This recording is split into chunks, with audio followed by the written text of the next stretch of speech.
Hello folks, I'm going to talk about metamorphosis today. Asleep, aware, awake, alive. Excuse me. I'm talking about that book because we're doing some marketing presently. And while it is an enemies to lovers romance, that's almost incidental to the story. The story is really the dialogue. And I'm clarifying this because I had one person come to me and say that, well, there's a lot of long dialogue. And I said, well, yeah, that's the story. If you're not listening to the dialogue, if you're not tuned in to the dialogue, you're missing the point. If all you're looking for is a romance book, this ain't it. I use that particular genre because there's a lot of readers out there in that world, and some of them want a real story. And so this is a real story about real emotions and about a real guy and a real woman that is trying to connect. And so the emotional piece of this is what it's really all about. It's his emotional transformation, metamorphosis. And so I had one person say that, at the end, you kind of really flew through the end, those last 4 or 5 chapters. And I said, well, yeah, once Ronald connects with his emotions, once he understands who he is, and once he's able to feel, the story's over. And so there wasn't much more to tell except for the romance part of it in the last 4 or 5 chapters. And so by that time, Melina and he had connected because he had become a real person, not a robot, as she often referred to him, as a robot or as from an alien from another planet. So I wanted to make that point because it's not just a romance.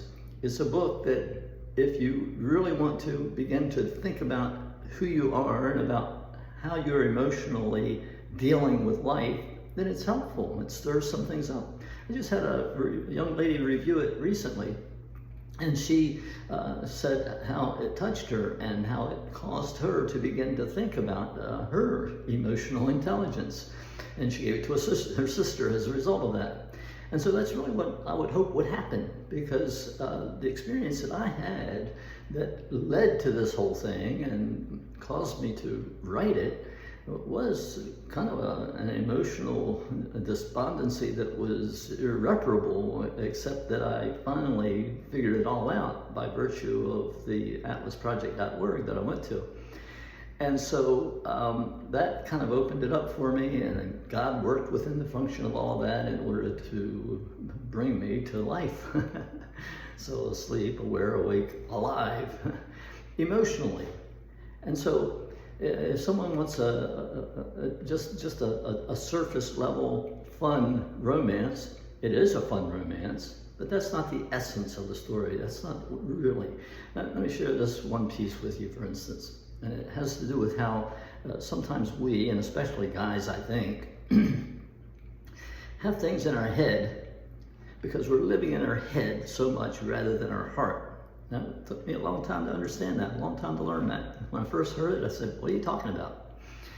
But what happened is that Melina and Ronald are on the phone, Arizona to New York, and he hears her say that she's having a great time and serving her clients, and so he kind of shuts down the conversation real quick and hangs it up, and so his friend Jeremy comes in and says, well, what's going on? I thought you were going to be talking to Melina. He said, yeah, I talked to her, and she said she doesn't need me there, and that she's having a great time without me, and she doesn't care anything about me.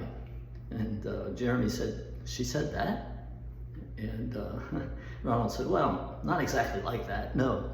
Well, okay, well, tell me exactly how did she say it, Ronald? And so he thinks back, and he frames it exactly the way she said it, which was that she enjoys working with her clients, which she does, which he knows, and that things are going well.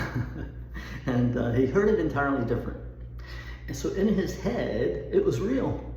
In his head, he believed what he heard himself thinking. And that's what we do.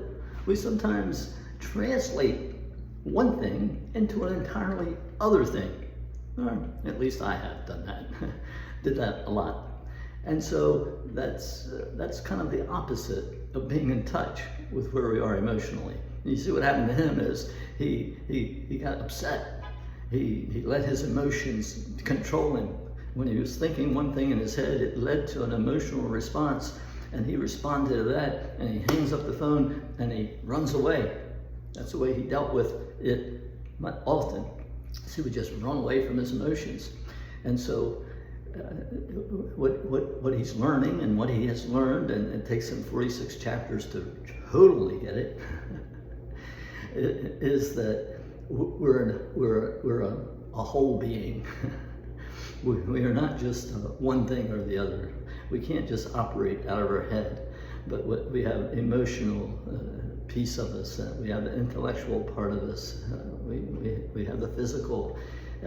All of these things work together. It's not that we are one piece or another only, and that learning to be a whole person, not just what you do, but who you be, is important.